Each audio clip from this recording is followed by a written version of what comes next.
नमस्कार। आज के इस एक्सप्लेनर में हम इंडिया के एक बहुत ही बोल्ड मैक्रो इकोनॉमिक मूव का डीप डाइव करेंगे। एक ऐसी केस स्टडी जो हर फ्यूचर सप्लाई चेन मैनेजर और पॉलिसी स्टूडेंट के लिए लिटरली एक मास्टर क्लास है।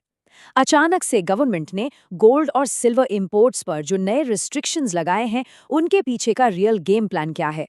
आइए इस मैक्रो लेवल स्ट्रैटेजी को डिकोड करते हैं और समझते हैं कि कैसे एक ट्रेड इंटरवेंशन पूरी करेंसी की किस्मत बदल सकता है। इस चर्चा में हम इमीडिएटली लागू हुए रेगुलेटरी चेंजेस और ड्यूटीज से शुरुआत करेंगे और फिर उन ब्रॉडर स्ट्रैटेजीज तक जाएंगे जो एसेंशियली हमारी नेशनल करेंसी को ग्लोबली डिफेंड करती हैं।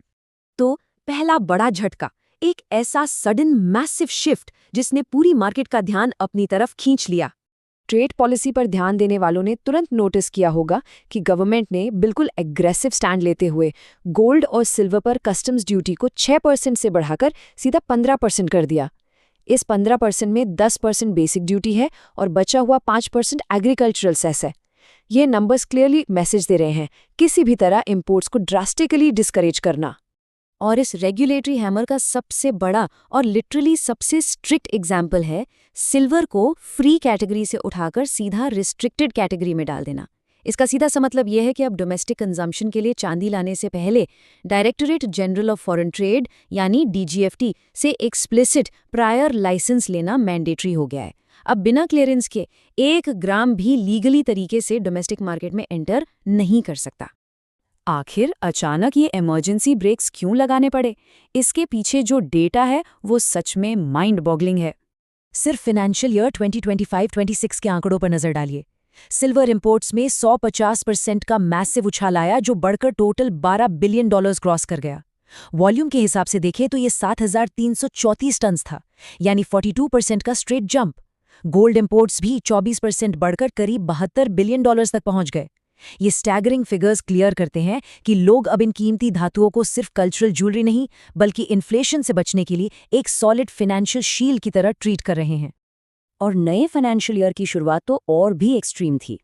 अप्रैल 2026 के स्पेसिफिकली इस डेटा को देखें, पिछले साल की मुकाबले सिल्वर इंपोर्ट्स 157% शूट अप कर गए। एक साल पहले जो फिगर करीब $159 मिलियन था, वो इस साल अप्रैल में सीधा $411 मिलियन के पार हो गया। ये एक बहुत ही रोबस्ट और कंटिन्यूअस ड्रेन था हमारे नेशनल डॉलर रिजर्व्स पर। इन नंबर्स की गंभीरता को सही से एनालिसिस करने के लिए हमें माइक्रो लेवल से निकलकर मैक्रो इकोनॉमिक्स और करेंसी वैल्यूएशन की तरफ शिफ्ट होना पड़ेगा। जियोपॉलिटिक्स यहाँ एक बहुत बड़ा रोल प्ले कर रही है। वेस्ट एशिया में इंस्टेबिलिटी और कॉन्फ्लिक्ट्स एस्केलेट हुए, जिससे क्रूड ऑयल के दाम तेजी से $100 पर बैरल के आसपास घूमने लगे। इंडिया चूंकि ऑयल का एक बहुत बड़ा इंपोर्टर है, इस वजह से शुरुआती 10 हफ्तों में ही हमारे फॉरेन एक्सचेंज रिजर्व से $32 बिलियन साफ हो गए। और इस सिचुएशन ने इंडियन रूपी पर एक बहुत बड़ा डिप्रिशिएटरी प्रेशर यानी उसकी वैल्यू पर एक भारी दबाव डाल दिया। हालांकि एक अच्छी खबर यह है कि हमारे फॉरेक्स रिजर्व्स अभी भी काफ़ी स्ट्रॉन्ग पोजीशन में हैं, लगभग $690 बिलियन से ऊपर, जो 10 महीने के इंपोर्ट कवर के लिए काफ़ी हैं। फिर भी ऐसी वॉलेटिलिटी में प्रूडेंट मैनेजमेंट एब्सोल्युटली क्रूशियल है, क्योंकि अगर मैसिव प्रेशियस मेटल इंपोर्ट्स की वजह से current account deficit out of control हो गया तो वो डोमेस्टिक इकोनॉमी में बड़ी इन्फ्लेशन ट्रिगर कर देगा।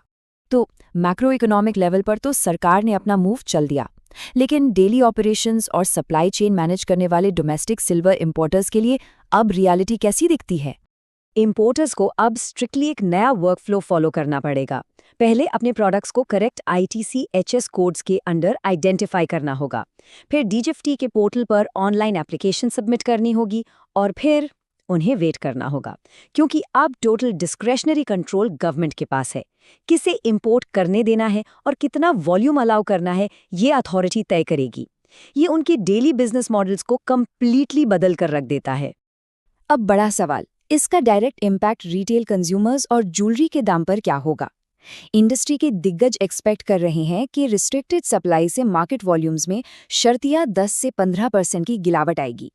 लेकिन क्योंकि 15% ड्यूटी लगने से कीमतें हाई रहेंगी, तो एक बड़ा बिहेवियरल शिफ्ट आएगा। कंज्यूमर्स अपनी एक्स्ट्रा कॉस्ट को ऑफसेट करने के लिए स्मार्ट बाइंग करेंगे और लाइटर वेट यानी हल्के वजन की ज्वेलरी की तरफ मुड़ जाएंगे। लेकिन international trade regulations black and white नहीं होते। उन बिजनेसेस का क्या जो एक्चुअली इकोनॉमी में वैल्यू ऐड कर रहे हैं और डॉलर्स वापस ला रहे हैं। ग्लोबल स्टेज पर इंडियन ज्वेलरी को कम्पेटिटिव रखने के लिए एक्सपोर्ट ओरिएंटेड यूनिट्स और स्पेशल इकोनॉमिक जोन्स में बैठे ज्वेलर्स को इस स्ट्रिक्ट पॉलिसी से बाहर रखा गया है। वो टेक्निकली अभी भी अनरिस्ट्रिक्टेड और ड्यूटी फ्री इंपोर्ट्स कर सकते हैं, पर एक बहुत सख्त शर्त पर। उनका प्रोसेस किया हुआ सामान सोली इंटरनेशनल मार्केट में ही बिकना चाहिए, डोमेस्टिक सेल्स बिल्कुल अलाउड नहीं है। लेकिन जहां एग्जेम्पशंस होती हैं वहां लूप होल्स भी निकल आते हैं और इसीलिए एग्जैक्ट ड्यूटी फ्री स्कीम के मिसयूज को रोकने के लिए रेगुलेटर्स ने एडवांस ऑथराइजेशन स्कीम के अंडर गोल्ड इंपोर्ट्स पर 100 किलोग्राम की एक स्ट्रिक्ट क्वांटिटेटिव लिमिट सेट कर दी है। ये लिमिट बेसिकली उन बैड एक्टर्स के लिए चेकमेट है जो एक्सपोर्ट के नाम पर ड्यूटी फ्री गोल्ड लाते थे, पर प्रैक्टिकली एक्सपोर्ट्स फुलफिल करने के बजाय उसे इलीगली डोमेस्टिक मार्केट में डाइवर्ट कर देते थे। इससे वो सीधा 15% का प्रॉफिट मार्जिन जेब में डालते थे, जबकि इकोनॉमी अपने डॉलर्स खो रही थी। ये रूल इन्हीं डोमेस्टिक टैक्स लीकेजेस और अनऑथराइज्ड सेल्स को परमानेंटली प्लग करने के लिए बनाया गया है। इस केस स्टडी को कंक्लूड करने के लिए आइए स्टेट फिस्कल पॉलिसी के ओवरआर्चिंग स्ट्रेटेजिक होराइजन पर एक ब्रॉड नजर डालते हैं। गवर्नमेंट ऑफिशियल्स का लॉजिक बिल्कुल क्लियर है। जब ग्लोबल टाइम्स वॉलेटाइल हों तो देश के पास जो फाइनाइट फॉरेन रिसोर्सेज हैं उन्हें स्ट्रिक्टली असेंशियल और प्रोडक्टिव इंपोर्ट्स के लिए ही प्रायोरिटाइज किया जाना चाहिए, जैसे crude oil, fertilisers, defence tech और इंडस्ट्रियल मटेरियल्स। हम उन लिमिटेड डॉलर्स को नॉन असेंशियल एसेट्स पर ड्रेन नहीं कर सकते जो या तो घरों की तिजोरियों में बंद हो जाते हैं या सिर्फ प्राइस स्पेक्यूलेशन का हिस्सा बनकर रह जाते हैं। हालांकि एक बैलेंस्ड एनालिसिस के लिए उन वैलिड इंडस्ट्री कंसर्न्स को भी ऑब्जेक्टिवली डिस्कस करना जरूरी है।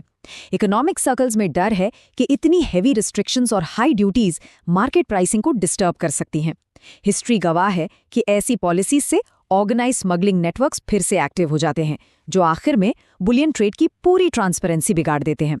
कुछ स्ट्रॉन्ग काउंटर आर्ग्यूमेंट्स ये भी कहते हैं कि ऐसी प्रोटेक्टिव पॉलिसीज के बजाय फोकस एक्चुअली ओवरऑल एक्सपोर्ट्स को बूस्ट करने पर होना चाहिए। और यही थॉट हमें आज के सबसे बड़े और प्रोवोक करने वाले सवाल पर लाकर खड़ी करती है। एक ऐसी ग्लोबल इकोनॉमी में जो हर दिन अनप्रेडिक्टेबल होती जा रही है, क्या देश के करंट अकाउंट डेफिसिट को कंट्रोल करने के लिए सिर्फ नॉन एसेंशियल इंपोर्ट्स पर बैन लगाना एक सस्टेनेबल लॉन्ग टर्म स्ट्रैटेजी बन सकती है, या फिर एक्सपोर्ट ड्रिवन ग्रोथ मॉडल ही आगे का रास्ता है? ये एक ऐसी मैक्रो इकोनॉमिक पजल है जिसे आने वाले कल के बिजनेस लीडर्स को लगातार सॉल्व करना होगा। इस इन डेप्थ एक्सप्लेनर में जुड़ने के लिए बहुत शुक्रिया।